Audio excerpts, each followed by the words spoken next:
गोंदिया विधानसभा क्षेत्राचे अपक्ष आमदार विनोद अग्रवाल यांच्या घरावर गोंडगवारी समाजातर्फे धडक मोर्चा काढून घेराव करण्यात आला।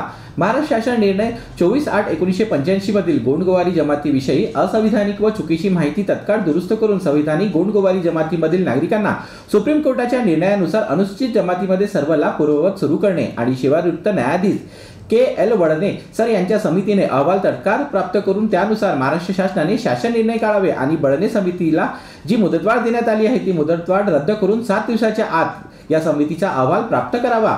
जर 7 दिवसाच्या आत बडणे समितीचा अहवाल शासनाने प्राप्त केला नाही तर गोंडगवारी समाज तीव्र आंदोलन करेल असे निवेदन आमदार विनोद अग्रवाल यांना देण्यात आले आहे।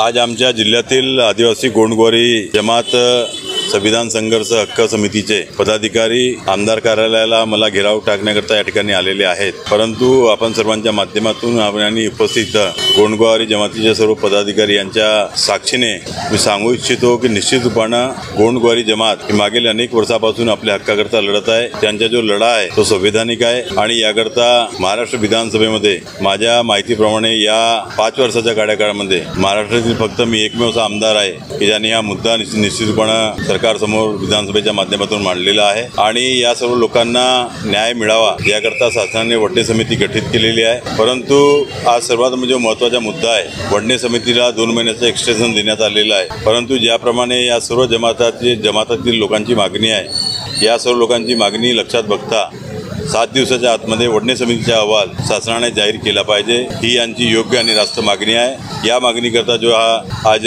घेराव घालण्यात आलेला आहे, याकरता आपण सर्वांच्या माध्यमातून मी यांना शब्द देऊ इच्छितो की तात्काळ उद्या किंवा परवा मी माननीय मुख्यमंत्री महोदयांना भेटणार आहे आणि यांची जी मागणी आहे ती शासन दरबारी आपण रेटून धरण्याकरता निश्चित रूपाने प्रयत्न करू आणि यांना लवकरात लवकर न्याय मिळो याकरता जे काही सर्वतोपरी सहकार्य आमचे लागतील ते सर्व सहकार्य करायला आम्ही तयार आहोत। आमची एवढीच मागणी आहे। यापूर्वी जे वक्ते बोलले ते बरोबरच बोलले आहेत।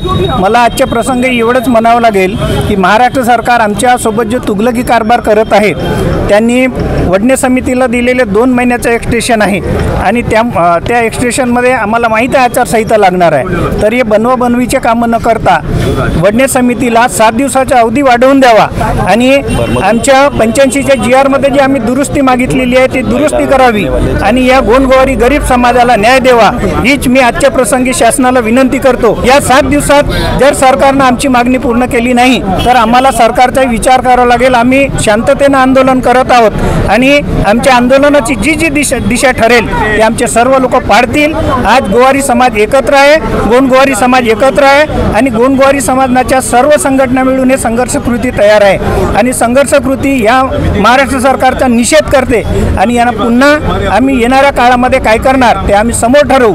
आजच्या प्रसंगी मी सरकारला एवढंच म्हणेन की सरकार जर आमच्या पाठीशी नसेल तर आम्हालाही आमचा विचार करावा लागेल। 1985ला एक काळा GR काढलेला आहे आणि त्यामध्ये त्या GR मध्ये गोंडगवारी समाजाची संपूर्ण चुकीची माहिती काढलेली आहे आणि त्यामुळे 1985 पासून आमच्या समाजाला कोणत्याही प्रकारचा आदिवासीचा लाभ भेटत नव्हता आणि याकरिता आम्ही आमरण उपोषणावर आमचे 3 बंधू बसलेले होते। त्या आमरण उपोषणाच्या अंती या राज्य सरकारने एक वडणे समिती सेवानिवृत्त जजेची गठीत करली आणि त्या वडणे समितीला सांगितलं की तुम्ही 6 महिन्याच्या आत सत्य परिस्थिती या गोंडगवारी समाजाची आमच्या राज्य सरकारला सादर करावे। त्या वडणे समितीचा 6 महिन्याचा कालावधी या 6/9ला संपला आणि त्या वडणे समितीने अजूनपर्यंत अहवाल सादर केला नाही। उलट या सरकारने त्या वडणे समितीला आणखी 2 महिन्याचं एक्सटेन्शन दिलेलं आहे आणि ह्या आमच्या समाजावर अन्यायावर अन्याय करत असताना वडणे समितीला जास्त काळ दिला आणि त्यामुळे आमच्या समाजाचा खूप नुकसान होणार आहे, कारण की आता लगेच इलेक्शन येणार आहे आणि तेव्हा आमच्या समाजाची एकच मान आहे आमदार सरांचा समोरी आणि आमदार सरांना विनंती आहे की सरकारला तुम्ही सांगा की ती वडणे समिती फक्त 7 दिवसाच्या आत तो आपला अहवाल सादर करेल आणि तो अहवाल सादर करून आमच्या समाजाला न्याय द्यावा एवढीच आमच्या समाजाची मागणी आहे। यावेळी गोंडगवारी समाजातील नागरिकांनी सरकारविरोधी नारे देत 1985च्या शासन निर्णयाची होळी करत आपला निषेध व्यक्त केला आहे। GB न्यूजचे प्रत्येक अपडेट मिळवून घेण्यासाठी तुम्ही आमच्या चॅनलला लाईक करा, सबस्क्राईब करा आणि शेअर करा, तसेच बेल आयकॉनला सुद्धा प्रेस करा। आपला जिल्हा, आपली बातमी, GB न्यूज गोंदिया।